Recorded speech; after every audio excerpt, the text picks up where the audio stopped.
Okay, na-share natin kanina yung datos patungkol sa mabilis na pagdami ng mga hindi na naniniwala sa Diyos. 7 to 10% ang talagang nagsasabi na hindi sila naniniwalang may Diyos. So, hindi pa kasama yung mga tinatawag na Gnostic beliefs, yung nagsasabing may Diyos ba o wala? Wala silang pakialam. Tsaka yung mga walang reliyon dahil hindi naniniwala. So kaya sabi nga doon, kapag pinagsama-sama mo hanggang 20% ng global yun meron sa Asia, marami sa Europe at sa iba't ibang lugar ng mundo.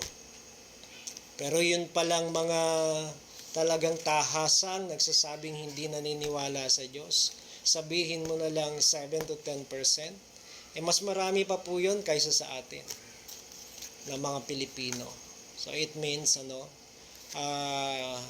more than 200 million. Ayan, kasi kung 2 billion, di ba? 10%. 200 billion ng mga tao sa mundo hindi naniniwala sa Diyos. And sad to know, dahil marami ay galing sa mga Christian denomination, mga lumaki sa Sunday school. Okay. Pero nangyari, pagka graduate, pag nag-aral na sa mas mataas na paaralan, ayan, nabago ang kanilang mga pananaw. Kaya meron tayong talaga. Alarming yon at meron tayong dapat gawin. Merong mga pagbabago na dapat ginagawa maging sa Sunday school curriculum, kumbaga. Kaya sa bagay, tayo kahit sa mga bata, tinuturo natin yan. Sa Consuelo, naalala ko, pati yung kung sino ang Diyos talagang in-explain natin. Hindi puro lang talaga na mga kwento sa Bible, kundi ang Lord mismo ine-emphasize natin na totoo siya, hindi siya ribulto, hindi siya ganito, at hindi totoong walang Diyos. I-explain natin. So ganun din naman sa atin at napaka-importante kasi alam natin ito. Hindi lang para tayo ay manalo sa argument, kundi para sa atin rin mismo o sa ating mga anak, magiging anak, mga apo, magiging apo, ayan, sa mga mananampalataya, sa mga bagong mananampalataya.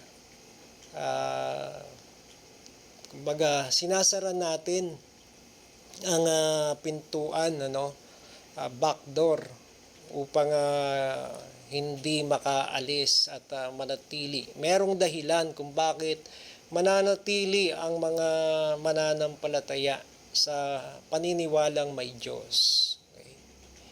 Ayan. Nag-iisip nga ako kung minsan huwag namang mangyari, sabi ko nga, yung mga hindi dumadalo na mga anak din ng mga mananampalataya, naway hindi naman dahil sa hindi sila naniniwala sa Diyos. Kaya meron tayong dapat gampanan. Ayan, at siyempre sabi nga, ang sagot sa maling paniniwala ay literacy talaga, pagtuturo, pagtuturo. Yan ang ginawa ng Panginoon nagturo talaga siya. Ayan. Meron tayong usapan nung Huwebes ng gabi, ang sabi nga, pag ganun po yung kausap ko, sabi ng isa, ay iwanan ko na lang pag hindi naniniwala sa Diyos. Pero sabi ko nga, kaya lang, yung ibang mga dapat na nasa loob ng kawan ay hindi naniniwala sa Diyos. Kumbaga, dapat natin silang mawin. Yung iba, mga nasa mga Hindu pa, ano, mga Islam, okay? So, marami. Kumbaga, ang kaligtasan nga kasi ay para sa lahat, ang sabi nga. Kaya at least dapat tayo alam natin tong mga mga bagay nito. No, ito ay mga ginamit na sa mahabang panahon, ano, ng mga debate rin talaga, at ang layunin naman ay mabuksan ang kaisipan ng mga hindi naniniwala sa Diyos. Okay, kaya ginagamit itong mga tinatawag na maari na rinig nyo na rin to, napag-aralan nyo na. At gayon pa man sabi ko nga, worth na balik-balikan itong mga to. No? Okay. So, though meron mga supporting verses ang ganitong paniniwala sa Bible, pero ang talaga ito, kung titingnan mga kapahayagan ito doon sa mga naunang mga Kristiyano, mananampalatayang actually mga scientists, mga mathematician, ano, ayan, at naniniwala silang may Diyos. At ang dahilan nila, yung ilan sa mga ito, kahit na hindi paliwanag sa Bible, kasi yung iba hindi nga naniniwala sa Diyos, paano maniniwala sa Bible, no? So ano ang gagamitin mo? Kumbaga, pag napaniwala mo pala, kung pagkasama pala sa dapat na maligtas, no? So tayo palang gagamitin. Kaya dapat may alam tayo, no, patungkol dito. Yan. So ang tawag dito ay mga arguments. Yan, theistic arguments. Pero mas kilala sila sa philosophical arguments, ano? Patungkol for the existence of God. So ngayon, madali na pong makitang mga to. Naalala ko, unang napag-aralan ko to, ang teacher namin ay Korean. Ano? Napakahirap na intindihin ko minsan. Pero yun nga, sinusulat naman. At oo nga, no, sabi ko lang. No? Though, meron na rin tayong mga ideas patungkol doon, pero maganda pa rin ano, kapag nakinig ka sa mga talagang tinawag din patungkol sa pagtuturo ng salita ng Diyos. So, yun yung unang Bible school ko, no, sa Angeles. Ayan. So, yung unang argument, ang tawag ay cosmological argument. Sino naka-encounter nito? Pakitaas ang kamay. Cosmos. Ano ba yung cosmos? Cosmological argument. So, sabi dito sa ating copy. Cosmological argument argues from the existence, origin, or contingency. Isang tawag dito ay contingency of the universe. Ano? Yan. To the necessity, mamaya explain natin yung mga word na yan, of an unmoved mover or first cause, dahilan. Yan.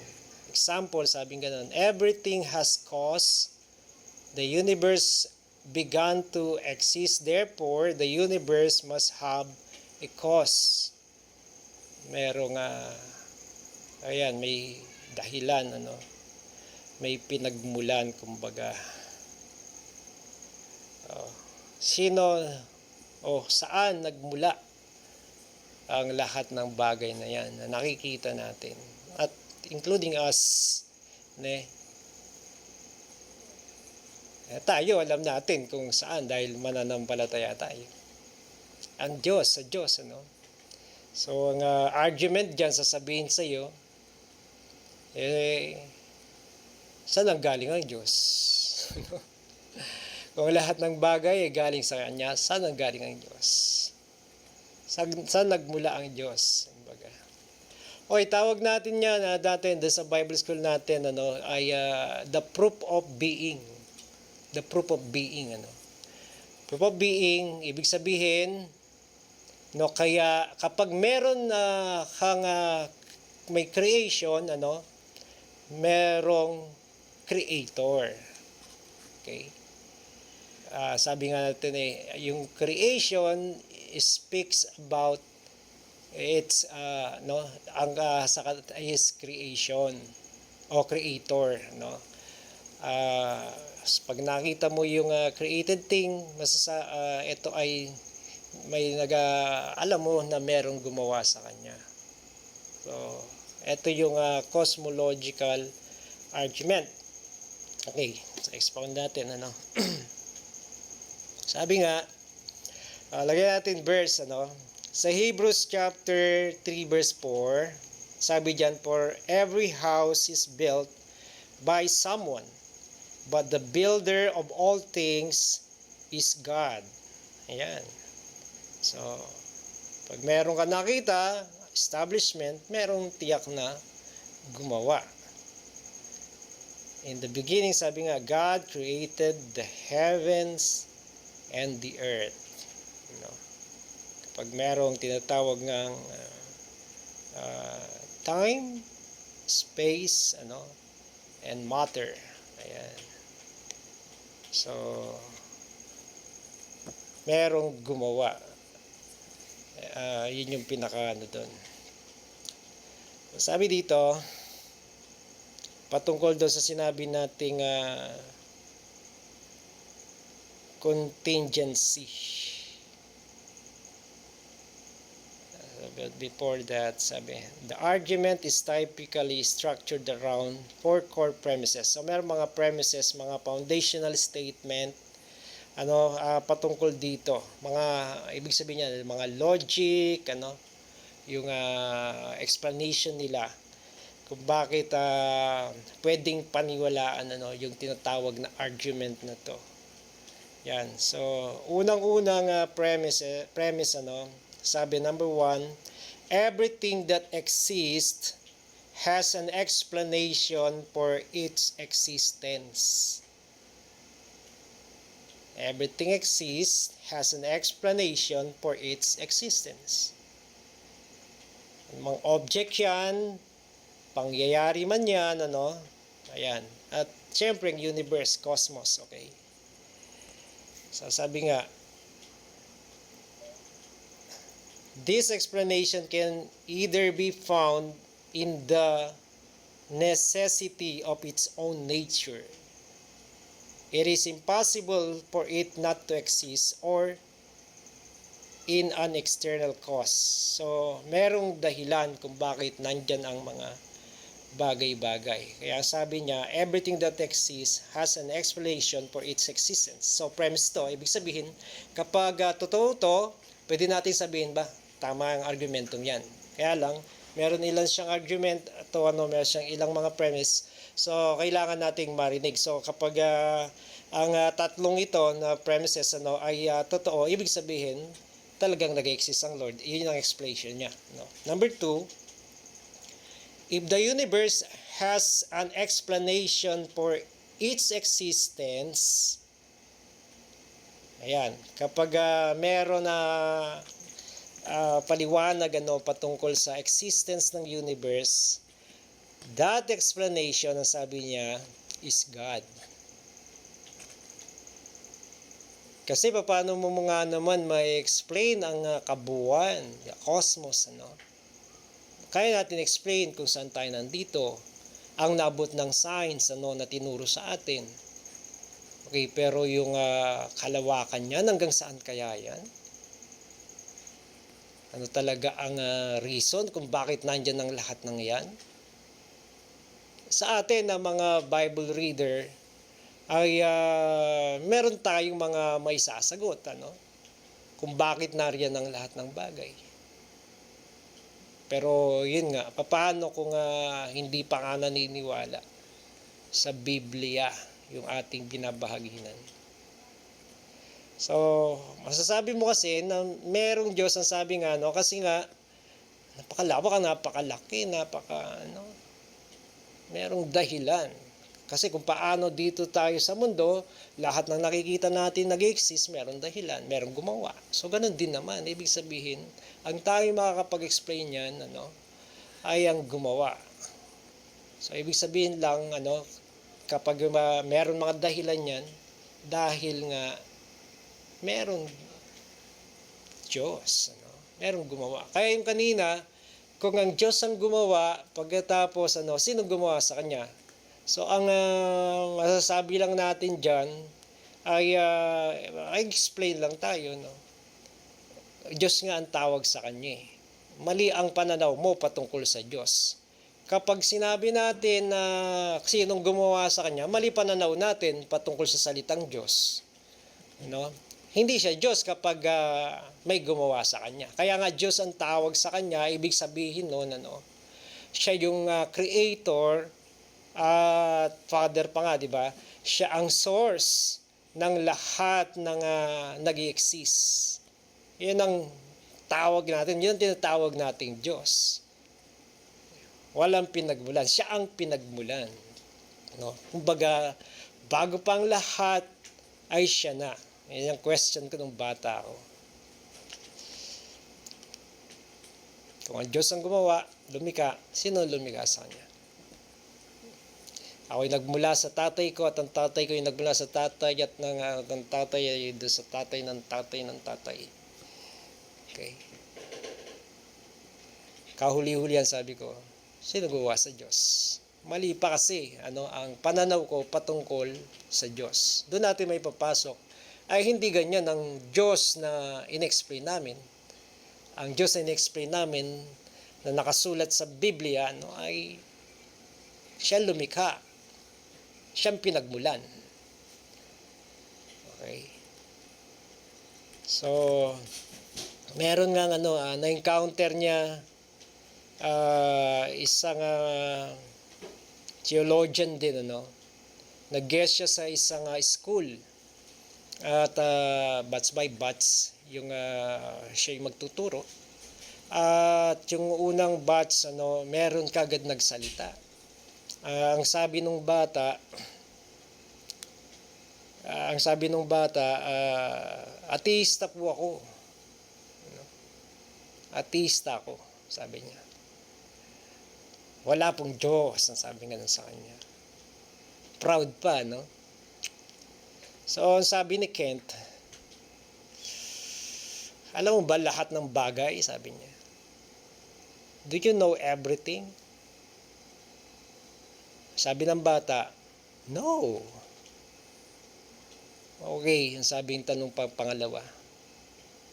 Do you know half of everything? Sagot natin. Everything kasi lahat, Isipin mo na, kaya mong isipin. Siyempre, hindi natin alam. Pati yung mga iniisip ng tao, hindi natin alam. Half of everything, alam ba natin? Hindi rin, Pero sabi nitong theologian, let's pretend, sabi, that you know half of everything. Kunwari, alam mo ang kalahati ng lahat ng bagay. Posible ba na ang Diyos na hindi mo pinaniniwalaan ay nag-i-exist doon sa kalahating hindi mo alam?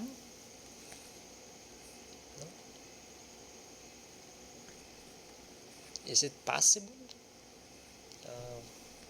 Di nagulat ang bata. Alam mo, bata pa lang, para matama natin. Kasi, ayun nga, naglalaro na kasi mga kaisipan yan. Katulad siya sabi ko, yung experience ko. Tinatanong ko na kung may Diyos, saan nagmula? Okay. Pero pag inisip kong walang Diyos, mahirap naman. Kung walang Diyos, paano nagkaroon? Ayan.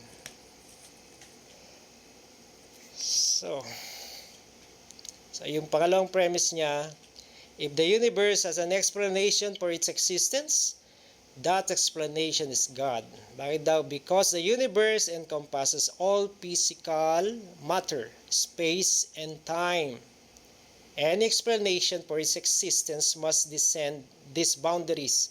Napakalawak nga, no? Napakalaki, no? Therefore, sabi, the ultimate cause must be a non-physical, immaterial, uncaused, and necessarily existing being. Necessarily existing being, ang sabing ganon. So, yung contingently, yung sinatawag na universe exists contingently, ibig sabihin po noon, ayan, the universe is a contingent reality, meaning it is logically possible that it might not have existed. So, yun yung ibig sabihin nun. Pwede siyang hindi mag-exist. Pero, alam natin, nag-exist nga siya. Pero yung tinatawag na necessarily existing being, ibig sabihin, ito, hindi pwedeng hindi nag-exist ito. Kasi wala itong mga contingent na mga bagay na to, okay, kung wala itong tinatawag na necessary existing being. So, yung ibig sabihin ng necessary existing being, hindi pwedeng wala ito. So, ibig sabihin nun, yun ang Diyos. No? Kasi kung paniniwalaan lang natin yung Big Bang Theory, meron ngang nagtanong doon sa ganun ang paniniwala Sabi niya ganun. Ito lang po tanong ko kasi naranasan ko, sabi niya ganun. Ayan. Clinose daw niya yung kanyang kamay, pagkatapos pinaputok niya, at pagkatapos tiningnan niya, wala namang nangyari. Okay? So, kaya ang tanong yung tanong, paano nangyari ang ganitong, ayan, mamaya yun yung isang argument kung paano nangyari yung mga ganong mga kagagandang bagay. So, number 3, ito totoo, the universe exists, ayan, contingently, the universe is contingent reality, meaning it is logical possible sabi that it might not have existed or it could have been entirely different. It is dependent on something outside of itself to exist. So, ibig sabihin, kung ganito ka-vast, kalaki, kagrabe, ibig sabihin, meron mas higit pa sa kanya. At yun nga ay ang Diyos. So, pwede nating explain yan sa ating mga anak bilang foundational na kaalaman nila patungkol sa Diyos. So, sa mga bata na tinuturuan. So, yan. So, kung yung tatlong premise na yon, yung mga premises na yon ay totoo, therefore, sabi ng pangapat niya, the explanation for the universe's existence is God. So, kung totoong may explanation ang lahat ng nag-i-exist at meron dahilan kung bakit nandyan ang mga bagay-bagay, at pwedeng nandyan yan o wala. Pwedeng nandyan tayo o wala. Diba? But nandyan tayo, pero dahil nandyan tayo, ibig sabihin, merong isang higit sa atin, higit sa mundo, higit sa universe, na gumawa nito. Kaya, ayun yung ng nakalimutan ko kagad. Cosmological argument. Cosmological argument. Okay, number 2. Pangalawang argument, ang tawag ay teleological argument. Sasabi dito, argument from design. Ayan. Haba pa explanation ng ano eh. Pero, jump na tayo dito. Argument from design. So, sinasabi lang, it observes the complexity, purpose, and order in nature. Yan. Katulad ng ating katawan, precise, tapos yung law of physics, argues, sabi, that if it points to an intelligent designer. Yan. Complexity, purpose, lahat kasi meron talagang purpose. Tapos, naka-order ang lahat. Pag tingnan natin, hindi nga katulad sa taas o hindi natin nga alam kung taas o baba, yung ating the system, the solar system na kung saan nandun tayo. Okay. At hanggang ngayon, ilang taon nang at hindi nandun pa rin ang alignment sa Bible. Nakasulat yan dahil sa kapangyarihan ng kanyang salita. So ayan ang argument na to patungkol sa design, yung order. Okay, so yan, complexity, sabi nga, purpose, so lahat meron tapos maging mga tawag dito yung nature, meron mga season. Okay, so iba't ibang mga lugar. At ngayon nga lang nag-iba dahil pinakialaman ng tao, kaya ang tawag natin ay ang tawag natin, kalimutan ko, pagbabago. Wait,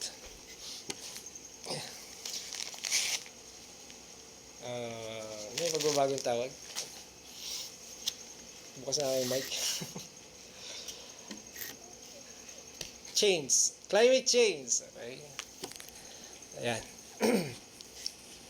So, ang tawag na dito, sabi nga natin, yun nga, ang creation ang nag-explain kung sino yung lumika. So, kapag napakaganda ng mga creation, masasabi mo na napakaganda ng lumika.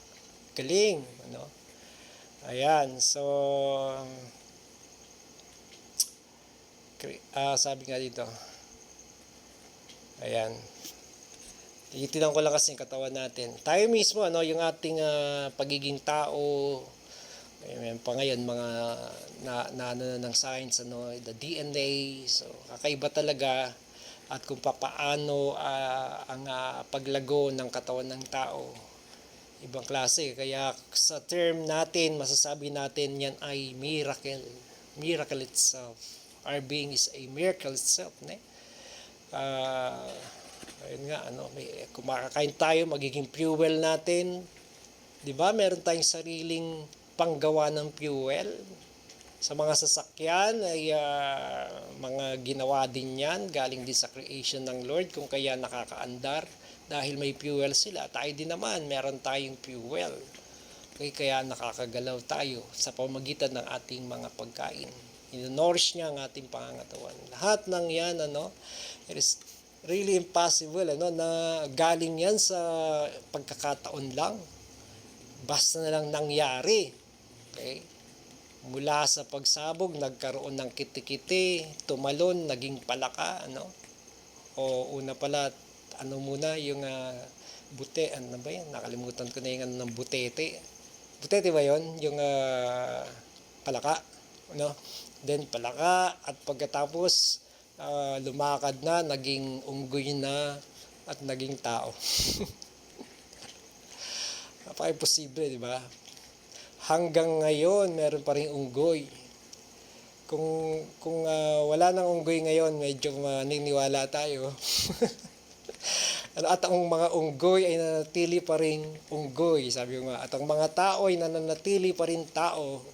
Hindi pa tayo nag-evolve. Ang mga Pilipino, marami pa rin ang pango. Okay. Tula mo, Okay, so gano'n, ibig sabihin ganun talagang pagkalikha, di ba? Sabi nga sa Bible, sinasabi talaga yan kung bakit meron mga inching, kung bakit meron mga yellow, kung bakit may red, kung bakit may mga matatangkad, ano, lahat ng yan ay dahil sa Lord. So, binabanggit yan ng Biblia. So, kaya, kung iisipin natin na basta na lang yan, yun ang pinaka-imposible. No?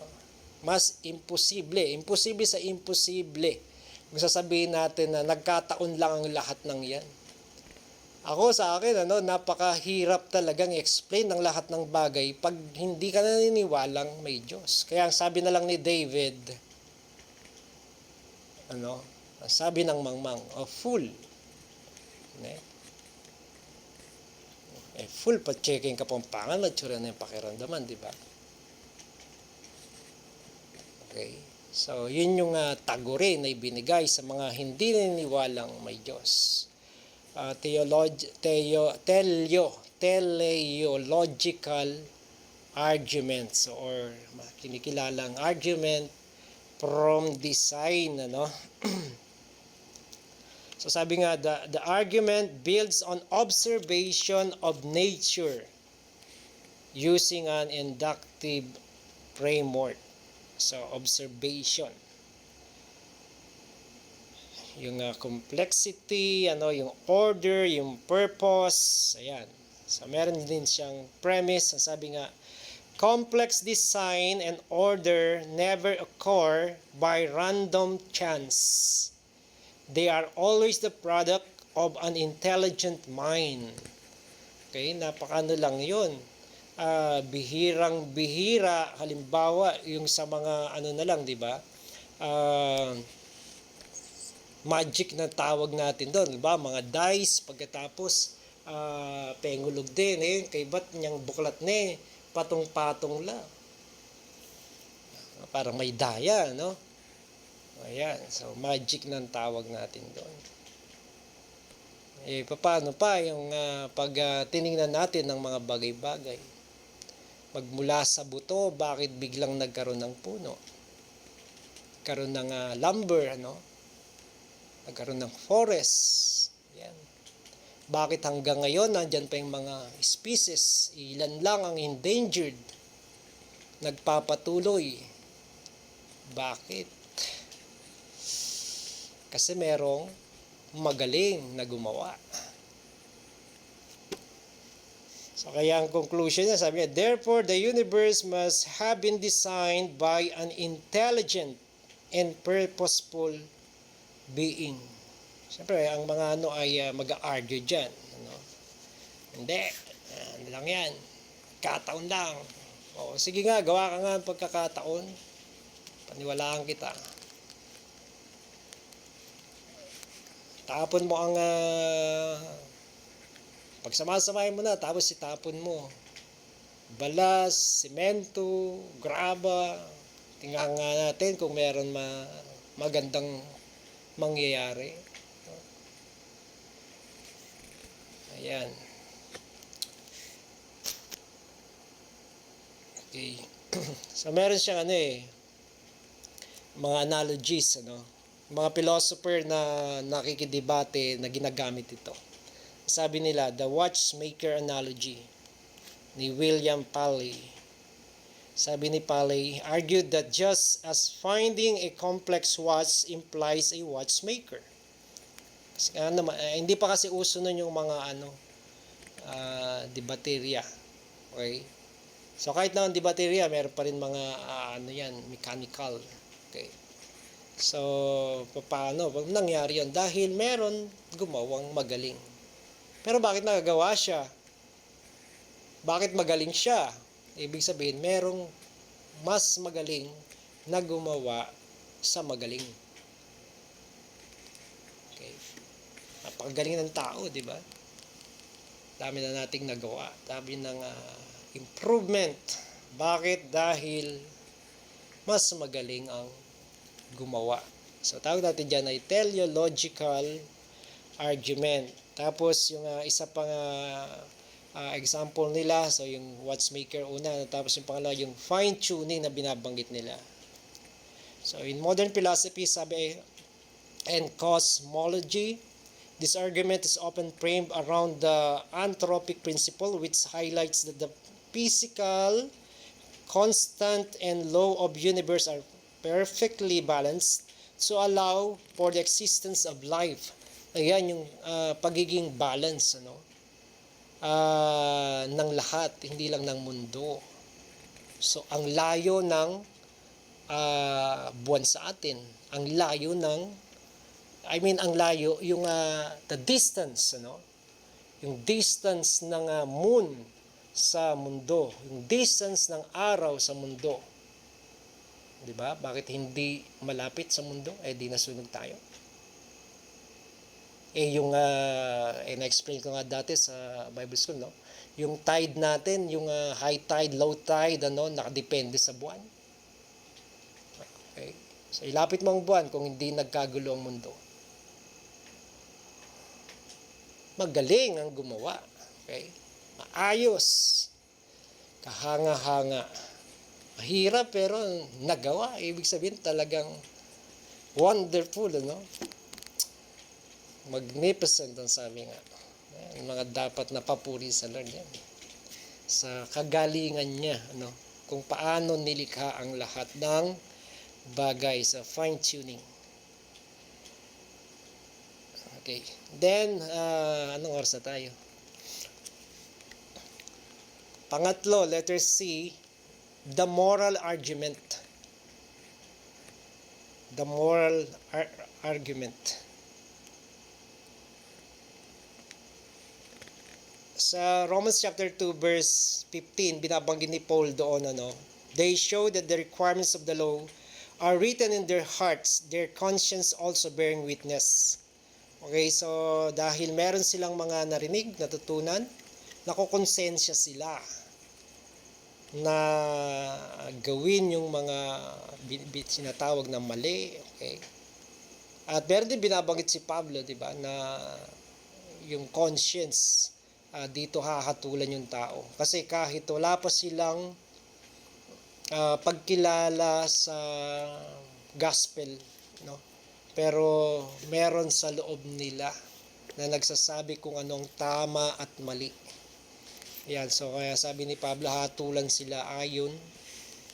Ayan. Bahala ng Diyos sa kanila, sabi nga, kung paano sila maliligtas. Kaya ang habilin sa atin talagang humayo i-share ang mabuting balita patungkol sa Panginoong Jesucristo. Moral arguments. So, asserts that objective moral values and duties, the sense of right and wrong, exist, and argues that God is the only logical foundation of or lawgiver to explain these objective standards. So, kasi ang pag sinabi nating Diyos sa atin ay banal, ibig sabihin ng banal, iwalay sa nakakarami, hindi siya gumagawa ng anumang kaimoralan, ng anumang masama. Pero, bakit natin alam ang masama? Bakit alam natin ang mabuti? It means, merong nilikha sa loob natin yung manlilikha. Hindi tayo katulad ng ibang creation, di ba?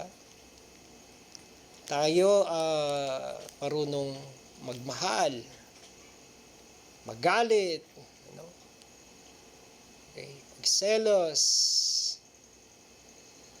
matuwa, So, tapos yung mga may partner, nag-asawa, hindi lang diba? Dahil mahal talaga. So, maaring merong iba na nag-asawa dahil sa kung ano-anong dahilan nila, yung iba patungkol sa sex, at kung ano pa, okay, pera, pero karamihan namamahal talaga. At kahit wala na yung mga yon, yung mga dumarating pa rin na nagmamahal tayo. Kahit sa mga animales, mga alaga natin, mamahal tayo. Ayun yung moral. So, ang iniisip, kumbaga, kung tayo ay basta lang lumitaw, ano, ba't meron tayong ganung mga pakiramdam? Ba't alam natin yung mga bagay na dapat at hindi dapat? Okay? So, tayo alam natin kung ang sagot dyan, nilikha tayo ayon sa wangis ng Diyos. Diba? Kaya kung ang Diyos ay pag-ibig, tayo din naman kaya tayo ay umiibig. Yan. So, nagtitiyaga tayo, naglilingkod tayo. Ang lahat ng yun dahil maging ang lumikha sa atin, siya yung standard natin. Siya yung talagang umiibig, siya talaga yung mapagtimpi, Ayan, kaya nga mayroong fruit of the Spirit na binabanggit. Moral argument. Sabi, the moral argument is a philosophical proof for the existence of God that claims objective right and wrong. Ano ba yung objective na yun? Okay, so ano yung ibig sabihin ng objective right and wrong? So, basahin ko muna itong mga core logical ang sabi. Mga premises din niya. If God does not exist, objective moral values and duties do not exist. Ayan. So, ibig sabihin, kung ano lang maisip mo, kung gusto mong pumatay, patayin lahat, So, wala kang pakialam kay pakiramdam, hindi Kahit masamang tao, mahal ang kanilang mga anak. Sabi ko nga kahit pa drug-addict, nag-iisip pa rin ng makakabuti sa mga importante sa kanya. Minsan wala na nga sa katinoan Okay. So, premise number 2, sabi, objective moral values and duties do exist. Nandyan. So, ano ba yung objective? So, subjective, ito yung kumbaga, tinikman mo ang isang pagkain, at pagkatapos, para sa'yo, ay, pangit pala lasa nito. Sabi mo gano'n. So, hindi ibig sabihin na sa lahat ng tao ay pangit ang lasa nun. Bakit yung iba kumakain ng nakalimutan ko na naman. Yung kulay yung parang masarap na tapos ano ba yun? Kala mo pang matamis, tapos ang sama pala ng lasa, pero kinakain nila. And dati ang una kong ma-encounter ang kimchi, kimchi, tama, kaanay ka blok, okay? So, pero potalulwat, kaya kanyama na karing aliwa. So, ang tawag doon ay subjective. Sa pananaw ng iba, So, objective, pag sinabing objective, moral wrongness, sabi nga, Okay, so, ito yung objective. May example tayo. Yung nangyaring Holocaust. Ito, objective, sabi, kahit pa, even if the Nazis, sabi, had won World War II and brainwashed the entire world into thinking their actions were good, the Holocaust would still be deeply fundamentally evil. So, evil pa rin ang tingin. Kahit sabihin pang meron mga reason itong mga to kung bakit nila ginawa yun, masasabi mo pa rin na masama ang ginawa nila. Ano ba yung ginawa ng mga Nazis? Yung Holocaust ay ayun yung pagpatay sa mga Hudyo. Itong si Hitler, hinanap ang mga Hudyo at sama-sama, buhay pa nga tinapon sa hukay. Ayan. So, pemateda lang nung nakondo akin. Bakit nasasabi nating mali yun? Bakit nasasabi natin evil yun? So, yun yung binabanggit na objective. Meron tayo sa loob natin nun. Alam natin ang tama at mali. Pag nakita natin yung bata sinasaktan, ginagamit ng magulang niya ay dos por dos, pinapalo sa ulo, ano, alam natin na mali, ano ginagawa mo? Papatayin ba yung anak mo? Okay? Meron nga social experiment, di ba? Pinagbubugbog nung lalaki yung babae. Galit na galit yung mga tao. Binugbog din yung lalaki. Isip kasi mali. Kaya lang binaligtad, binugbog yung lalaki. Tuwan-tuwa yung mga tao. Binugbog ng babae. So, pero kumbaga, kabuuan, makikita mo mali yun. Dahil, ayun nga, meron sa loob natin, yun patungkol sa moral. Yan yung tinuturo, nung tinatawag nating moral argument. Dahil, meron na Diyos na mabuting lumikha sa atin. Kumbaga, kung sino siya, gusto niya talaga maging ganun tayo. Kaya ang tao ay nagsisisi, no? Nare-realize yung kamalian. Kumisan nakagawa ng masama, okay, dahil sa galit, at okay, nasaktan yung asawa, nasaktan yung mga anak, pagkatapos ng ilang mga panahon, humihingi ng tawad, nagsisisi. May bigla ako umuha ng mga tita na yun. Okay? Napatay yung ayun, tapos sabihin, may lakukuhin kay. Bakit merong ganun pagsisisi? Dapat sana magiging matigas ka na lang. Pakialam ko mo. Meron kang morality na tinatawag nga. Ayan. May damdamin ka. Okay? So, yan ay nagpapatunay na ang meron gumawa, at ang Diyos ay nag-i-exist. Kasi, ang turo natin patungkol sa Diyos ay mabuti, Yan, mapagmahal, aming God. God is love, ang sabi natin. Kaya, yun ay patunay, yun ay pinapatunayan ng moral argument. Ayan. Moral argument. Lapit na tayo matapos na. So, kaya sabi dito, patungkol sa premise 1, defenders of the argument argue that if the universe is just a product of random material evolution, then morality is nothing more than a biological byproduct. Kaya sabi nung isang nakikipagdebate, sinasabi kasi nung isa, na paano mangyayari na ang isang spiritual na sinasabi niyong Diyos, entity, ay makakalikha, ayan, ng material, nag-argue sila kung saan-saan. Pagkatapos, ang in-explain ng isa patungkol sa damdamin ng tao. Okay? Saan nanggagaling yung ating isip, yung ating reasoning, yung ating tawag dito, paggawa ng solusyon, kung paano natin harapin ang mga problema. Abay, ang sabing gano'n nung nakikipag-argue, kung yan ay galing lang doon sa evolution at mga chemical na nasa ating mga kaisipan, hanggang nano pa ng mga titan, kung panwalan ng kekang reason. Bakit? Dahil, kumbaga, lutang ka lang pala walang matibay na pinagmumulan ng iyong kaisipan.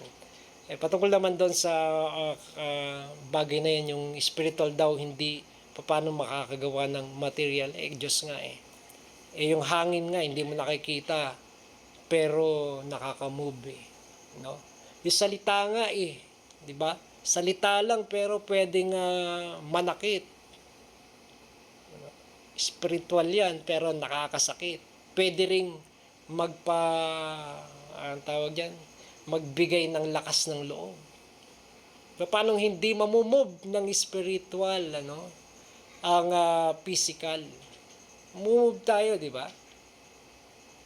Kapag nakikita mo na lang, pinapanood mo lang, kumbaga, hindi naman tangible yun nakikita mo lang malayo sa iyo.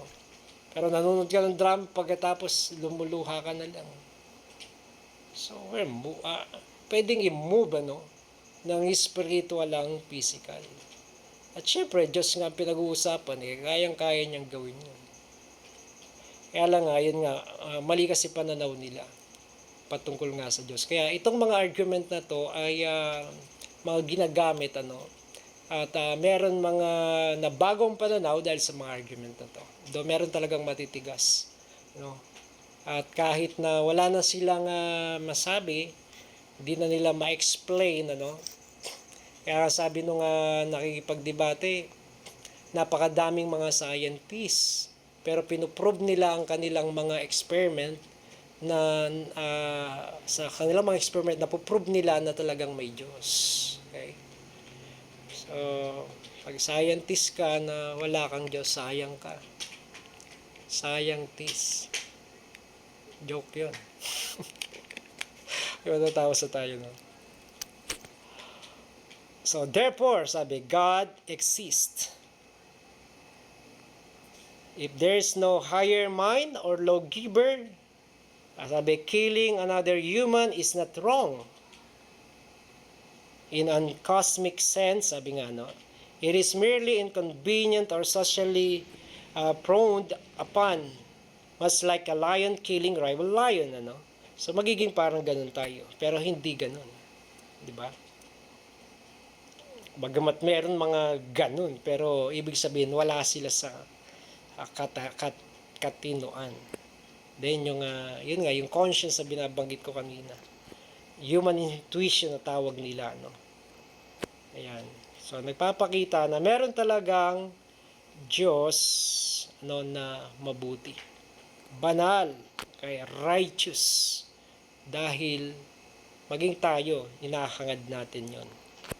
Yun ang nature natin. Ang nature natin talaga, totoo, ay banal. Hindi nature ni Adan yun eh. Naging nature na lang yun dahil sa fall. Pero ang talagang nature natin, we are created sa likeness and image of God. Ang sabi nga. Ayan. Then last, ito hindi gaano nga sumikat, itong argument na to, ontological argument. So, binabanggit nito kung nakakapag-isip ka, naiisip mo na merong Diyos, ibig sabihin, meron talaga. Pag sa isip mo, naiisip mo, ay, meron talagang gumawa. Bakit? Meron mga bagay na ganito, meron, ibig sabihin, merong matalino, merong makapangyarihan na lumikha ng mga bagay nito. Yung simpleng, kumbaga sa iyong loob, ay naiisip mo na merong Diyos. Ibig sabihin, so ang pinapakita ng gumawa nito ay kumbaga yung Diyos mismo ang nagpapahayag sa iyo na siya ay nandyan, dahil pinapaisip niya, kumbaga. Yun yung kanyang argument. Kaya lang hindi gaano talaga dahil meron mga pilosopo, sa ngayon na nga lang, 'di ba, tinatanggap 'yun eh. Sabing ganun, kapag iniisip, kung ano iniisip mo, pwede, 'di ba? Bawa iniisip mo, gusto mo nga mag-asawa, 'di ba? Dati naturo ko na nga 'to, pero totoo, 'di ba? Ikasal ka sa isang mannika dahil nagsawa ka na sa tao. Dahil iniisip mo mas maganda pang ito maging asawa, papayagan ka nung batas nila, mga ganong mga kaisipan. Kaya kumbaga mahina talaga yung argument na to. Pero may katotohanan. Bakit? Dahil ang sabi nga, 'di ba, ay binanggit ko kanina, for without faith it is impossible to please Him. Pananampalataya to, dahil na-establish na, kumbaga, may narinig ka na patungkol sa Diyos, o kaya't naniniwala ka. Parang ganun siya. For without faith, it is impossible to please God. For whoever will draw near to God must believe that He exists and that He reward those who seek Him. Yung dapat na introduction ko, sabi ko dito na, ayan, hindi natin pwedeng sabihin sa kanila, hindi sila naniniwala may Diyos, tapos sabihin natin, subukan mong manalangin, Kumisan talaga ang Diyos kumakatagpo, 'di ba? Sa mga tao na nagpapakilala. Pero though ibang topic po 'yan, maring sa mga ilang mga susunod na po. At ayan, nagpapakilala siya. Pero ayun nga, ang pangako kasi para yun sa mga mananampalataya. Yung assurance ng sinasagot na panalangin sa pangalan ng ating Panginoong Jesucristo ay assurance yan sa mga mananampalataya. John 14, na tayo sasagutin, na tayo tinatanggap dahil sa ating pakikipag-isa sa Panginoong Jesucristo. Paano kung yung nagpe-pray na yan, hindi naman naniniwalang may Diyos? We cannot assure them na, at hindi natin ma-assure ang sarili natin na tatanggap sila sa Panginoon. Kasi katulad ng binasa ko nga ito sa Hebrews 11 verse 6, sabi diyan, without faith, it is impossible to please God. Ano yung faith na yon? Sabi dito, for he who comes to God must believe that He is. That He is, yun yung una. And He is a rewarder. Hindi lang siya rewarder of those who seek Him. Hindi lang yun ang dapat gawin, na kapag magpe-pray ka, naniniwala ka dapat na ibibigay sa iyo. Pero yung una sabi, for he who comes to God must believe that He is. So ibig sabihin nun, dapat muna naniniwala siya na nag-i-exist ang Diyos. Itong dudulugan niya, dapat naniniwala siyang nag-i-exist. Pero paano kung kumbaga parang experiment lang? Though meron mga ganun, special personal revelation ng Lord. Pero hindi sa lahat ng pagkakataon ay maaaring asahan natin yon. Kaya napaka-importante, alam natin itong mga argument na to na subukan na, ginamit na, and nakita naman natin meron pong mga references din, supporting verses na makikita naman natin talaga na inexplain din sa Biblia. So, number 1, cosmological argument. Number 2, teleological argument. Number 3, moral argument. At yung pangapat, the less, ontological argument. Okay, so hindi pa kasama dyan yung mga experiences na nangyari sa buhay ng mga nanalig sa Diyos. So, ibang topic naman po yan. 9:11 na, tayo magpasalamat sa Lord sa biyaya niya sa atin ngayong gabi. Hallelujah. Hallelujah. Maraming salamat, Ama, sapagkat kayo po ay nagpakilala sa amin sa pamamagitan po ng iyong biyaya. Opo, may narinig kami, ngunit hindi po sapat yun kung tutuusin dahil napakarami po ang nakarinig mismo pa sa Panginoong Hesus. Pero hindi po sila nanalig. Kaya masasabi po namin dahil po sa biyaya mo talaga. Kaya nakilala ka po namin. Naunawaan namin ang mga bagay patungkol po sa inyo. Alam namin na iwan man namin ang katawan pong ito, meron pong naghihintay na mas pinagpalang buhay na yung inilaan. Gayunpaman, Ama, patuloy po naming dalangin habang kami nabubuhay, gamitin mo pa po kami para sa iba. Kahabagan mo po at gamitin mo po kami. O Lord, sa mga bata, sa mga kung sino man, Panginoon, maging sa mga hindi naniniwala po sa inyo. Bigyan mo po kami ng karunungan at gabayan po kami habang kami ay nagbabahagi ng katotohanan patungkol po sa inyo, bagamat sa katotohanan nga ay sa kilos mo lang talaga, kaya po nabuborn again ng tao. But we believe, O Lord, ay kakasangkapanin mo rin, O God, ang mga nalalaman po namin patungkol sa inyo nang sa gayon mabuksan ang kanila pong mga kaisipan. Katulad nga ng binabanggit po ni Apostol Pablo that the God of this world blinded the mind of the unbelievers, pero meron din po siyang binabanggit na kinakaptured po nila ang mga hindi nananalig sa pamamagitan, Lord, ng espiritual na sandata. Yan po ang yung mga salita, yan ang karunungang nagmumula po sa inyo, Panginoon. Yes, O God, at least kung yung pong mga nakikidebate man, hindi man po sila manalig, pero yung pong mga nakakarinig, Panginoon, kumisan yun pong ginagamit po ninyo. Kaya, Lord, marapat lang na patuloy kaming mag-aral, O God, nang sa gayon kami po ay maging equipped and sabi nga, to show ourselves approve, O God, na rightly dividing your words, O God.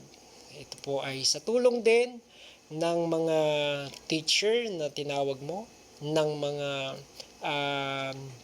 theologians, O God, na iyo pong hinirang din, tinawag, Panginoon, upang gabayan ang iyo pong iglesia, katulad na binabanggit sa iyong mga salita. Kaya meron pong mga teacher, meron pong pastor, meron pong evangelist, merong propeta, at merong apostol. Nang sa gayon, kami po ay maging kagamit-gamit sa iyo pong kaharian upang ang iyong kingdom ay lumaki pa, Panginoon, lumawak pa, Panginoon. Thank you sa gabi pong ito, sa iyong biyaya at pangunguna. Thank you, Holy Spirit, sa presence mo sa amin pong mga pagtitipon. Sa iyong lahat ng papuri, Ama, ito po ang aming panalangin. In the mighty name of Jesus. Amen. Thank you, Lord.